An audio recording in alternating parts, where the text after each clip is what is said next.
Good evening, everyone. First of all, apologies that I couldn't be there in person. I'm really grateful that I have family who could be there to receive this honor on my behalf. And I really am honored, by the way. I mean, I understand the prestige of this award, and my thanks to the jury, to the entire team at LitFest for this honor. I really, really do appreciate it, and it really kind of hurts that I can't be there in person to receive this first award I've gotten from my days in college, by the way. So it's especially meaningful. About the book, I at age 58, I've always had this closet ambition to write. At age 58, I enrolled at NYU in an MFA program because I wanted to develop my writing skills, not with the objective of writing this book, but writing generally. My ambition was, still is, to write fiction.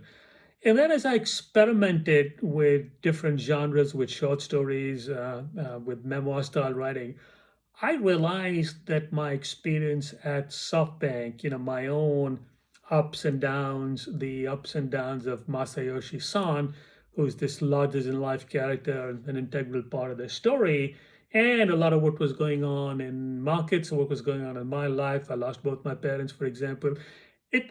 There was kind of a way to, or I found a way to string all of that together and weave it as a story with a bit of a narrative arc, rise and fall, ups and downs, that kind of thing.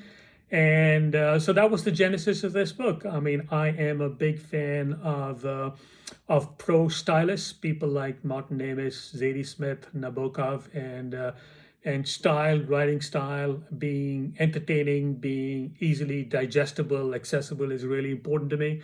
So a lot of people have commented on how entertaining the book is, how easy it is to read. And that's a very meaningful compliment to me because that's exactly what I was trying to do. So that's the genesis of the book and the story behind it. It is not one of those books with a message. This is not five secrets that, five rules that all startups should follow, or secrets of management or leadership. I think I'm not that smart. I don't necessarily understand those things. My approach was very much to, in a very honest and unvarnished way, lay out my experience and let people judge for themselves. One of my favorite reviews, not because it was a five-star reviews, came from The Economist. And The Economist called the book a Rorschach test for readers. Now, what do they mean by that? They were trying to say that what you take away from this book tells you a lot about yourself. So you could read this book as glorifying deal making, the world of technology, but equally, you could see it as a complete indictment of that same deal culture. And what message you choose to internalize tells you a lot about yourself. So there's some deep themes in there about the illusion of control, about hubris and money, how people get trapped in that circle, hence the title. So that's a lot of what I was trying to do with the book itself.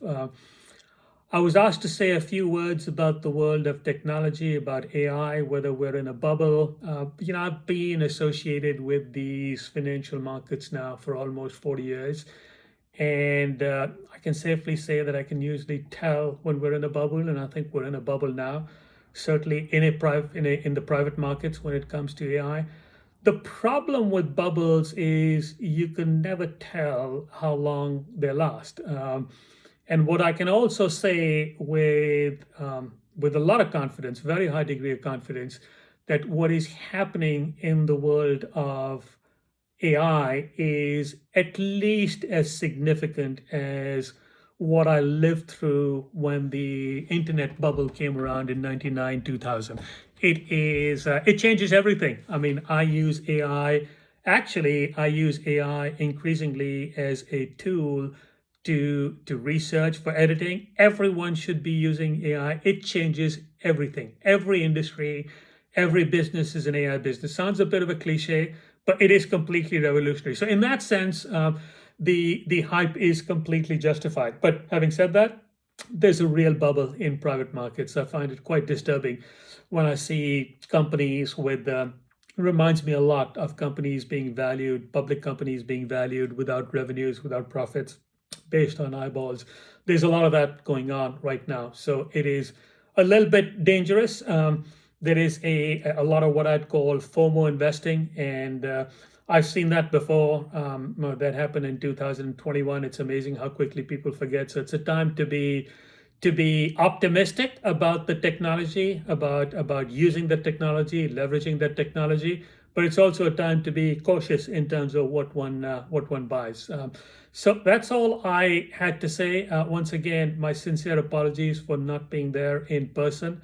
My sincere thanks to everyone for this honor, and wishing everyone the very best of luck, and hope to see people in person soon in Bangalore. Thank you.